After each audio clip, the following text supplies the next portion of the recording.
Welcome to Cunningham Piano's Organ Group. I'm Rudy Lucente, and in this video I'm going to show you how to play hymns on an organ.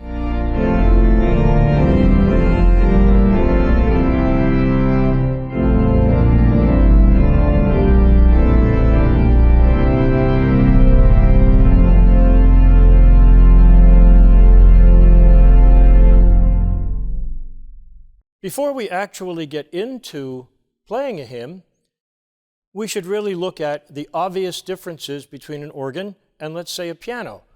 For those of you who may be playing in churches and have a background in piano and are a little maybe intimidated by the instrument, of course, what you're going to notice is there's more than one keyboard.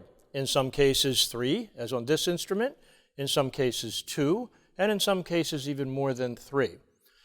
The second basic difference is that the pedals exist here. In other words, this is another keyboard. It isn't just a sustain pedal, which, by the way, does not exist on the organ.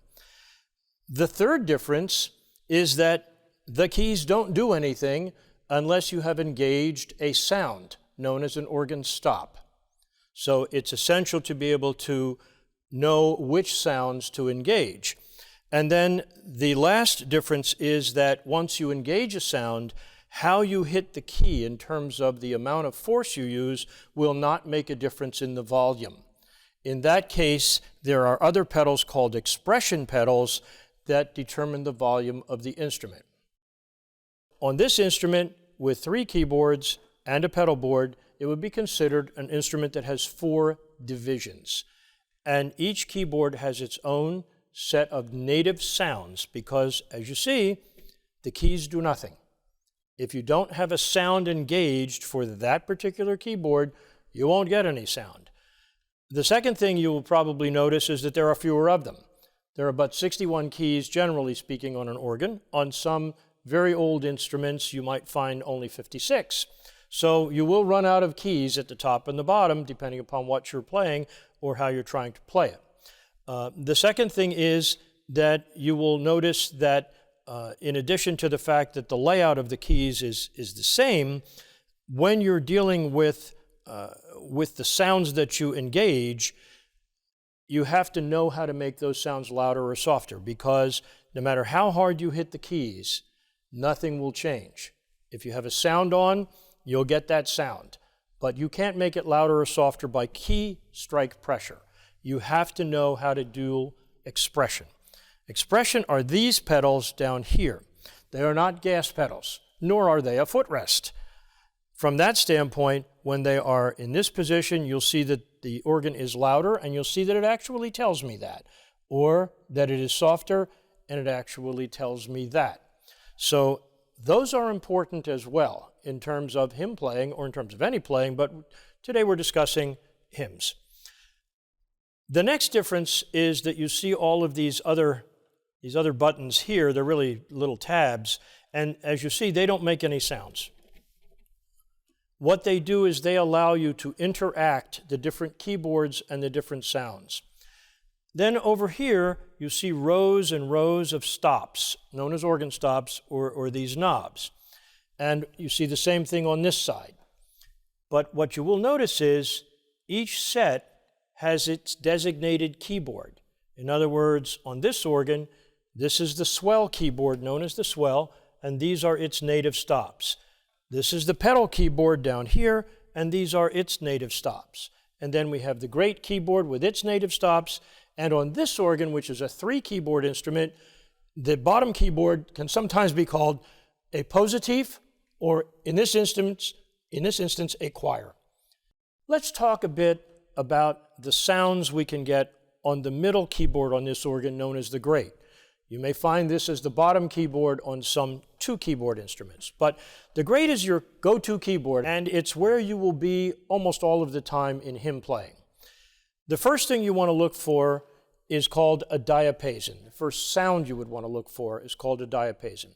You may find it called principal on some organs, but you will find it. And in this case, you're looking for one that has an 8. The reason you're looking for the one with an 8 is because the pitches are the same as a piano. This C, being middle C, is going to play middle C. Now, again, the diapason is your fundamental sound. It forms the basis of virtually every hymn that you will play. And you'll find that the sound is fundamental, it's full, and it can provide a good foundation.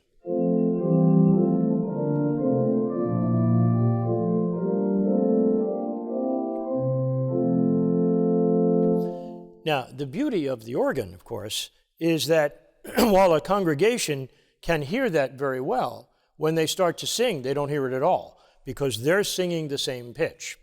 What you can look for is another diapason, and you'll find that to have a different number.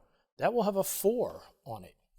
And a diapason with a 4, sometimes called octave, it can have any number of designations, but generally it'll either be octave or diapason 4, something of that nature, or you can find it simply by what it sounds like. And what it does is middle C doesn't play middle C. It plays an octave above. The beauty of the organ is you can add them. Having done that, a congregation singing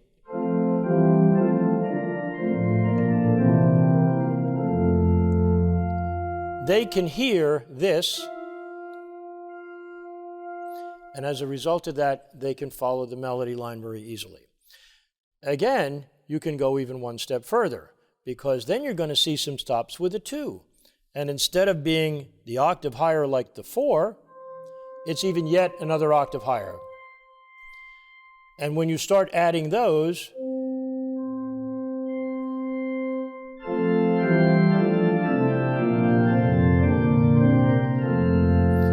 that's what produces the shimmer that you might want in a louder or bigger hymn. You don't necessarily have to use the 2, but you want to certainly have the 4 on, because if not, the congregation has no real melody line to be able to sync to, for lack of a better way to put it.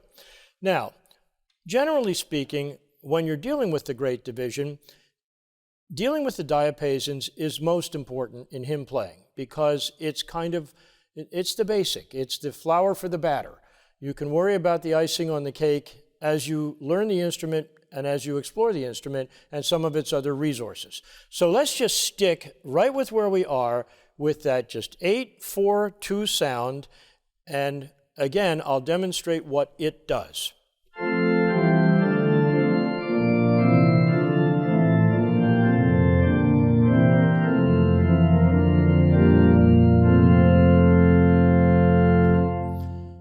For now, in terms of basic hymn playing and in showing you how to play a hymn on an organ, you're going to see a lot of other sounds that are on the Great Division here, but I'm not going to touch on those right at the moment. You'll see things called a mixture, you'll see things called a trumpet, you'll see things called flutes, and they all have their use.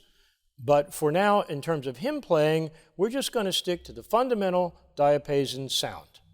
Moving on to the swell, we would want to then look for the same type of fundamental sounds as we found on the great. Now, I think you will find that many, if not most organs, even the 2 manual organs, will have a diapason. In this case, it's called a Geigen diapason, which is just another tone type of diapason. It differs a little bit from the great diapason, but essentially has the same fundamental sound. But here's how it differs. It's not as loud and has maybe a little bit more attitude. Now, again, we can look for the 4. So here we have middle C, and we have that there. So we can mix those two. And if you recall, when we did that on the great, now, this is the first time that we can discuss one of these tabs, because now that we're talking about the swell and we're talking about the great, now we see things that say swell to great. What does that do? Well, let's turn off the great. Now, there's nothing playing on the great, but we have something playing on the swell. Now watch what happens if I engage swell to great. Now these sounds are simultaneous on both keyboards. So that means that we can take the great sounds and we can add the swell.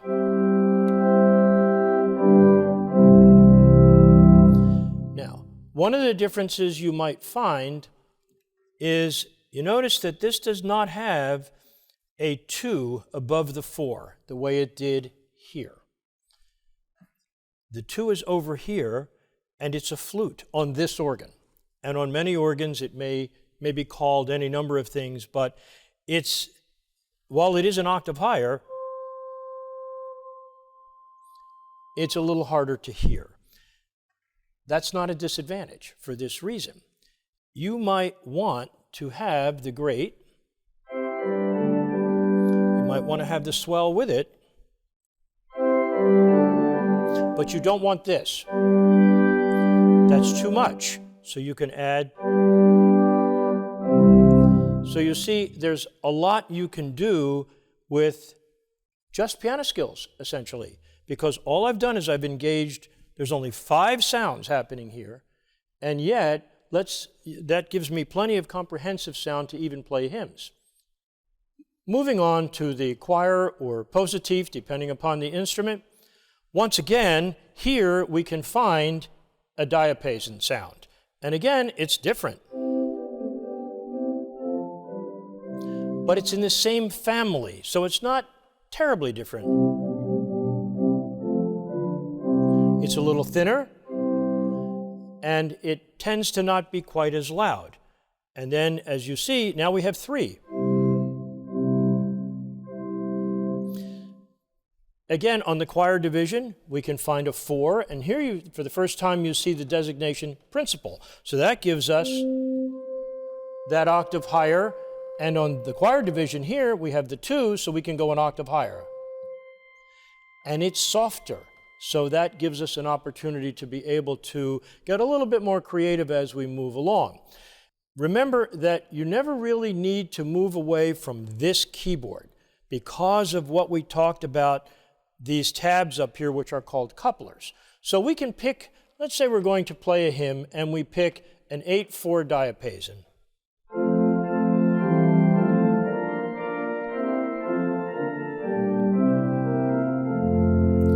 But it's not quite everything we want. We'd like to add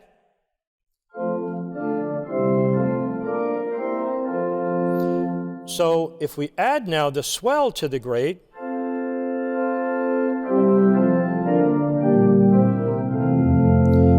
have a bigger, fuller sound, and we're still only playing on one keyboard.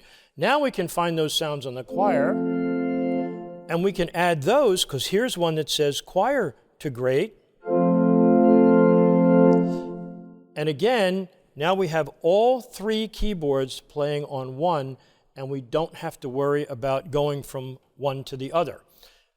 However, let's look at what we can do.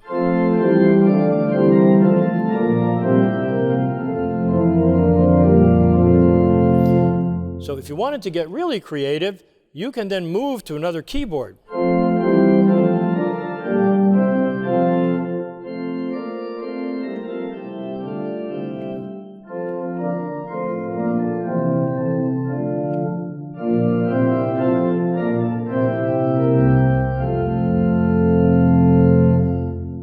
But again, that's only really if you become adventuresome enough, as it were, to then start playing around with different keyboards.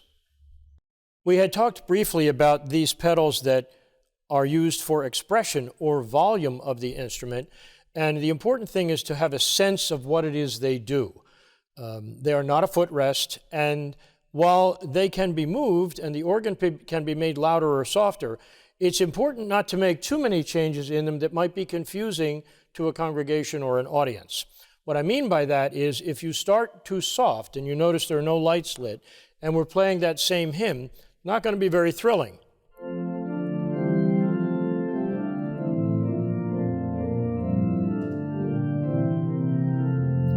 But if we have them all the way open,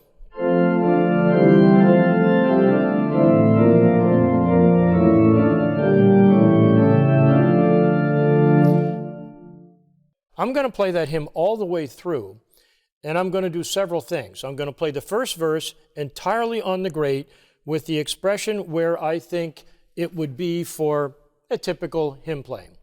Then I'm going to play the second verse also, but maybe a little bit softer, and essentially what I'll do at that point in time is begin to vary the sounds that I'm using by going from one keyboard to another. And then when I get to the third verse, okay, I'm going to play 3 verses, I'm going to add something we haven't talked about yet, and that's going to be what you see called a mixture.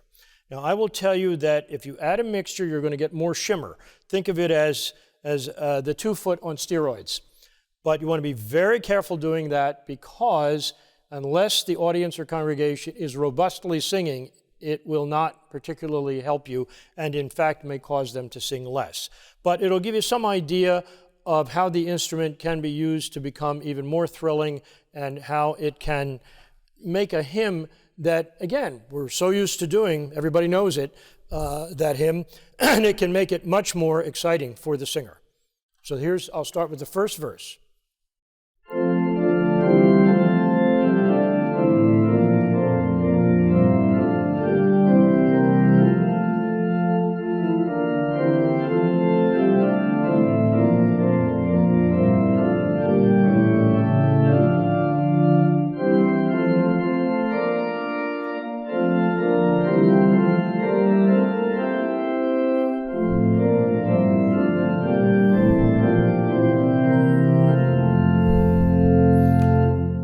Now the second verse.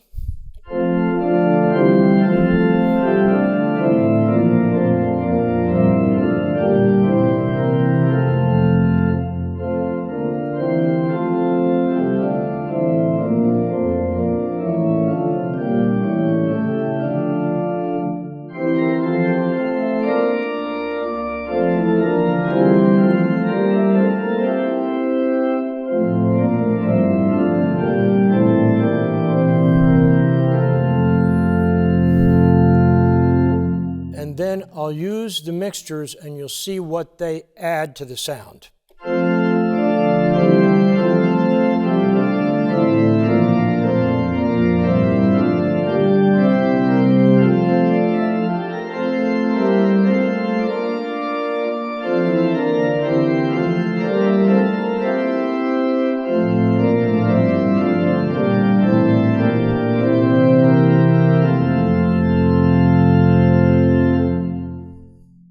Now let's move along and add pedals to our hymn. Now if we look over here, we have stops that are native to the pedal division. Well, let's see what we have. Well, we know that we want our diapasons playing, and we have selected those. So, and by the way, you notice if there are no stops selected, nothing plays on the pedal board. But here's a diapason, so let's try that one. That's a nice, good bass sound. If we look just above it, we see a stop that came from the great division. It's a little softer and a little stringier because it's a violone. So let's add that to the diapason. And we have just a little bit more of a robust sound in the pedals. Right next to it, we see a stop that comes from the swell. So let's see what it sounds like. That's a little different. It has like a little cough at the beginning. It's the sound of the pipe valve opening when it was recorded. And we can add those. That gives us a nice pedal sound. But keep in mind that although there are many other stops, wouldn't it be nice to be able to have some of the sounds we already know we like from the great, the swell, and the choir to also play on the pedals? Well, let's first of all look at the swell. Now we have these sounds on the swell. Let's put that sound on the pedals, and we go right up here again to our little coupler tabs that swell to pedal. Wow, so that now gives us a little bit more sound there. And we also then can bring the sound of the choir that we have, these diapasons, again, we can bring those to the pedal. You see, we can even add sounds to the pedal. If you listen to what happens while I activate the stop on the choir. So now we have a nice comprehensive pedal sound. So now let's try our hymn again, this time with pedal.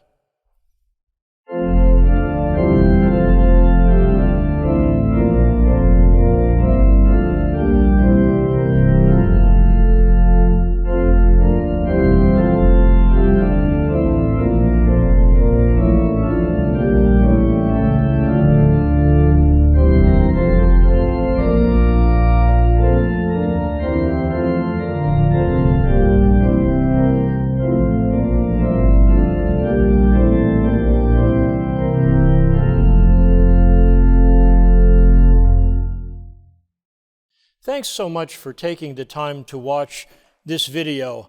I hope that it has been helpful in, if nothing else, inspiring you to spend some time learning the instrument and learning from the instrument, which is probably something that I think is probably one of its greatest assets. I've been a church musician for going on 60 years, and I can tell you that I still learn. I still find sounds that I didn't use before. I still find a different personality of an audience or congregation I'm playing for to change how I play or what stops I use. And I think you'll find that after a while, you develop kind of a sense of what you want to do. And when you approach the instrument, it will essentially follow your wishes and commands and will provide you with the resources that you need to be able to enjoy playing the instrument, which of course is the first thing that's important to being able to be very good about inspiring others with the instrument. For Cunningham Organ Group, I'm Rudy Lucente. Thanks for watching.